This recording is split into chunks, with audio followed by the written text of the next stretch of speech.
So yun, what's up mga Dapaw, no? Welcome back sa ating channel, Aklan Flyers TV. So for today's video mga Dapaw is, so may nagtanong sa atin kung ano daw yung mas magandang pag-breed, yung inbreed ba, or crossbreed, or line breed. So sasagutin natin yan. Kung gusto mong malaman, tara.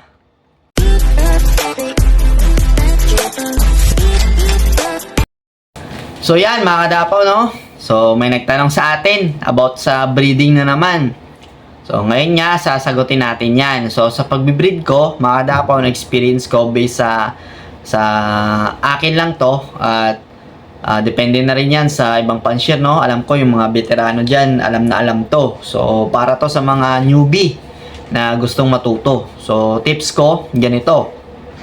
Ang pagbibreed, mga Kadapaw, ay nakadepende yan sa materyales. Kung good yung performance ng materyales natin.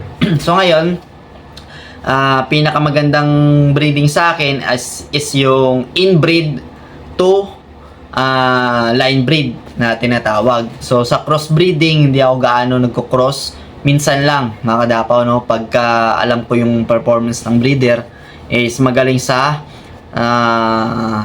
cross na iko-cross ko sa kanya yung halimbawa yung ibon ko ay gumanda yung performance, tapos nag-acquire ako na ibang lahi. So kinocross ko siya mga Dapaw, tinetest ko sa crossbreed.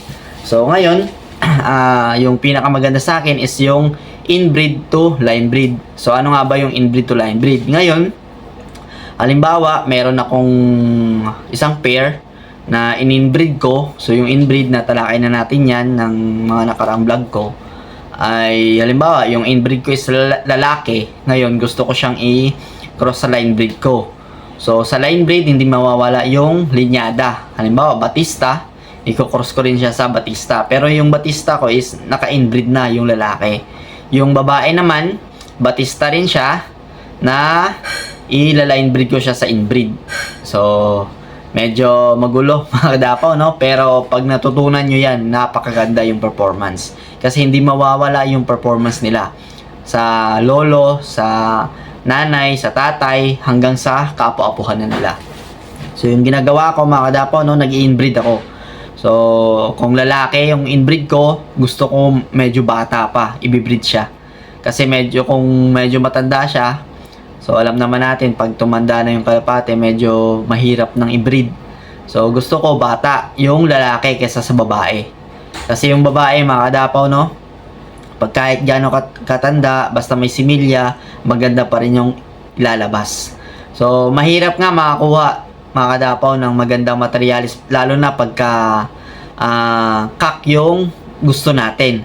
Kasi ang kak mga Kadapaw, mahirap yan na hanapan ng magandang pares. Pero pag babae mga Kadapaw, yung nag-perform na maganda kahit saan mo siya isabak. Ganun yung experience ko sa pagbe-breeding. So para sa akin, napakaganda yung inbreed to line breed na tinatawag. Kasi yung performance nila, kung anong gusto kong lipad nila, halimbawa norte, yung Batista ko kasi medyo maganda sa north na iba to kesa sa south. Kasi alam naman natin pagka norte, puro ano yan, puro smash, puro bundok. So doon tumatawid yung mga Batista line ko. So sa crossbreeding naman, medyo hindi ako gaano nagko-cross, pero sumusubok ako ng crossbreed mga Kadapaw, no? Pero hindi nawawala yung linyada talaga ng Batista line. Batista line, kinocross ko siya sa mga linyada ko na Taiwan. Tsaka meron din akong Stichelbout. Tsaka yung na-acquire natin na yung isa nating linyada na na-acquire bago tayo na hinto sa pangarera ay yung Anbi na tinatawag.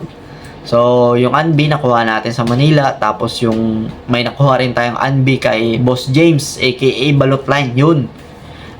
Na-breed natin siya, yun yung kinuhanan natin ng bloodline. Ngayon i-breed natin siya, inaano natin yung performance niya. So ngayon nga mga Kadapaw, no, is piniprepare natin yung breeder natin sa mga gustong magpa-breed sa atin. Meron niyang mga kadapaw natin na nagtitiwala sa atin, nagpapabreed ng mga inakay nila na gusto na alam natin yung pagkondisyon natin ng breeder ay angkop sa karera, mga kadapaw, no? So yung performance nila hindi nawawala. So sa inbreed to line breed, mga kadapaw, no, medyo hindi tayo nahihirapan kasi nga alam natin yung linyada, kahit ipaikot natin yan, kahit pumikit pa tayo, alam natin yung linyada. Yung sa crossbreeding naman, kumakapa pa tayo dyan. Kasi pag sa crossbreeding, yung material natin ay medyo tinetest pa natin. Ewan ko sa mga veteranong pansil, gusto nila yung crossbreeding. Kasi daw medyo yung sa crossbreeding ay napakadali para sa kanila. Yung sa mga veterano, no, ang gagaling nila mag-breed. So tayo, based sa experience natin, yun yung ginagawa natin, yung inbreed to line breed, para hindi mawala yung linyada. Kahit na dumami sila, naka-family tree pa rin sila, mga kadapaw. So sa crossbreeding, pag nag-inakay sila, pag nag-perform ng maganda, kumukuha tayo hanggang sa third clutch nila. Sinusubukan pa rin natin yung first clutch, second clutch, hanggang third clutch. First clutch, second clutch, pag nag-perform siya ng maganda, yun, nag-inbreed na tayo. Hindi tayo basta-basta nag-inbreed, mga kadapaw, no? Keso maganda yung ibon, maganda yung hipo, maganda yung pakpak, nagbe-base pa rin tayo sa performance ng ibon. Kahit na napakaganda yan, kahit napakamahal yan, mga kadapaw, kung losing line naman yan, wala yan. Sayang lang yung pagod, yung pera, tsaka yung pag-aalaga natin. So, mag-base na tayo sa magandang materyales. Diyan na tayo mag-focus. Kumbaga, yung pag-focusan natin, yung good performance sa winning. Hindi yung nanalo ka ng ganito, so susunod, talo na naman. Walang ganyan, mga kadapaw, no, na sabihin mo, nanalo siya, pulling. So, nakarang araw, talo siya. Bakit ganon? Pagdating sa derby, wala na. So, dapat consistent siya, mga kadapaw, bago tayo mag-inbreed. Di kagaya ng mga naging ibon ko, sila Misterio, sila Batista na yan, yung mga inanak nila, sila, kung natatandaan nyo, sila Laylay, tsaka sila Kulatoy, no? Meron yan silang inbreed na linyada. So, nag-cross tayo, tapos ginawa natin, nag-line breed tayo, nag-inbreed tayo. So, sinubukan natin lahat ng breeding at napatunayan natin, mga kadapaw, na napakaganda pala ng meron kang na-inbreed na ibon. Kasi dyan tayo kumukuha ng napakagandang materyales.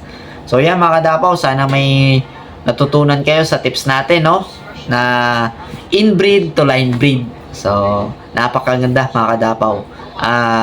Comment na rin kayo kung meron na kayong naging ganyan na inbreed to line breed.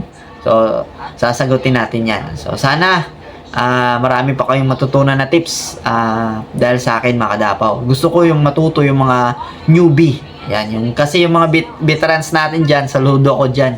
Kasi alam na nila yung mga breeding kung paano. So, alam niyo na. God bless.